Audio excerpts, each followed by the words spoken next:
ఓం శ్రీ మాత్రే నమః. అందరికీ నమస్కారం అండి.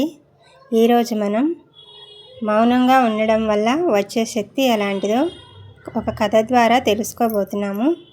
అందరూ కూడా చివరి వరకు చూడండి. ఒక చిన్న గ్రామంలో విరాజ్ అనే యువకుడు ఉండేవాడు. అతను చాలా తెలివైనవాడు, కానీ కోపం ఎక్కువ. ఎవరైనా చిన్నగా మాట్లాడినా వెంటనే స్పందించేవాడు. గ్రామంలో అందరూ అతన్ని గౌరవించేవారు, కానీ కొంచెం భయపడేవారు కూడా. ఒకరోజు గ్రామానికి ఒక వృద్ధ సాధువు వచ్చాడు. అతను గ్రామంలో కొంతకాలం ఉండి అందరికీ మంచి ఉపదేశాలు చెప్పేవాడు. విరాజ్ కూడా అతని దగ్గరకు వెళ్ళి, స్వామి, నాకు శాంతి లేదు, చిన్న విషయానికే కోపం వస్తుంది, దాన్ని ఎలా తగ్గించుకోవాలి అని అడిగాడు. సాధువు నవ్వుతూ అన్నాడు, 3 రోజుల పాటు నువ్వు మౌనంగా ఉండి చూడు, మాటలు తగ్గితే మనసు శాంతిస్తుంది. విరాజ్ మొదట నవ్వుకున్నాడు.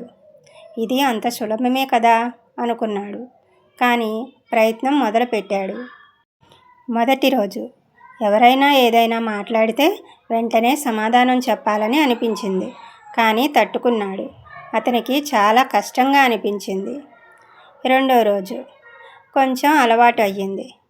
ఇతరుల మాటలు వింటూ ఉండగా వాళ్ళ భావాలు కూడా అర్థం కావడం మొదలైంది. మూడో రోజు అతని మనసు చాలా ప్రశాంతంగా మారింది. కోపం తగ్గింది. మాటలు లేకపోయినా తనలో ఒక కొత్త శక్తి పెరిగినట్టు అనిపించింది. 3 రోజుల తర్వాత సాధువును కలుసుకొని, స్వామి, మౌనంగా ఉండడం వల్ల నాకు ఎంతో శాంతి వచ్చింది. నా కోపం తగ్గింది, నా మనసు బలంగా మారింది అన్నాడు.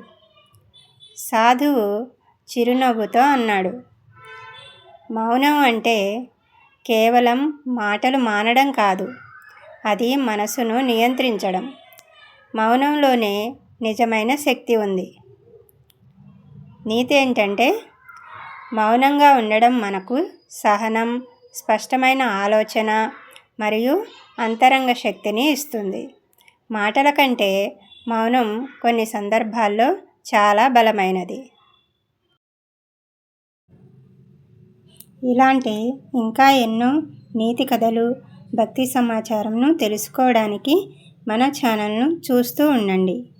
సర్వే జనా సుఖినో భవంతు.